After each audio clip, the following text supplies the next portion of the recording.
37 વર્ષની એક upper middle class ફેમિલીની પણ હાઈલી એજ્યુકેટેડ યુવતી કે જેણે એના કરિયરમાં ખૂબ સારો ગ્રોથ કર્યો અને કરિયરના ગ્રોથને લીધે બેક ટુ બેક એના એટલા સારા પ્રમોશન થયા કે આજે એ 70 લાખથી વધારે ઇન્કમ કરી રહી છે અને એની ઇન્ડસ્ટ્રીમાં એનું નામ પણ સારું છે. હવે આ યુવતી માટે અમે જીવનસાથી શોધીએ છીએ ત્યારે દરેક સ્ટેજ પર શી વોન્ટ સમવન કે જે એને કોમ્પ્લિમેન્ટ કરે. Compliment in terms of finance તો 100%.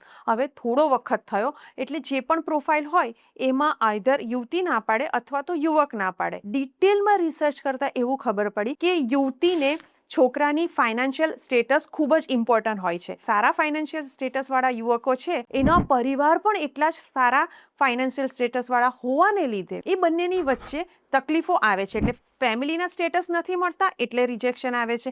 ક્યાંક કોઈક કેસમાં યુવકો ના પાડે છે due to her average looks. અને જો બધું જ બરાબર બેઠું હોય તો ક્યારેક યુવતીને એમ થાય છે કે બધા યુવકોએ મને રિજેક્ટ કરી, હવે હું આને રિજેક્ટ કરું. એમ કરીને પોતાનો ઈગો સંતોષે છે.